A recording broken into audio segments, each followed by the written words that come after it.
15 undocumented Pinoy sa Amerika nakatakdang ipa-deport ayon kay Philippine Ambassador to the US Jose Manuel Romualdez. Sa gitna ito ng kampanya kontra illegal immigration ni US President Donald Trump. Dating Iloilo City Mayor Jed Mabilog, binigyan ng executive clemency ni Pangulong Bongbong Marcos sa kasong administratibo dahil sa hindi raw niya may paliwanag na yaman. Pakikipagtulungan ng Pilipinas sa investigasyon ng Duterte drug war, welcome para sa International Criminal Court. Sinabi ito ng ICC matapos ang pag-amin ni Justice Secretary Remulla na may mga labas-masok na kinatawa ng ICC sa bansa.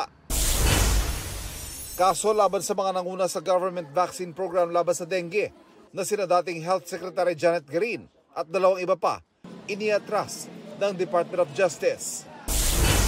Teaser video ng pelikulang The Rapist of Pepsi Paloma ni Daryl Yap ipinatanggal ng korte. Bahagyang pagkatik ito ng korte sa petition for writ of habeas data na aktor na si Vic Soto. Pero hindi hinaran ng korte ang produksyon at pagpapalabas ng pelikula. Ivan Mayrina nagbabalita para sa GMA Integrated News. Huwag magpahuli sa mga balitang dapat niyong malaman. Mag-subscribe na sa GMA Integrated News sa YouTube.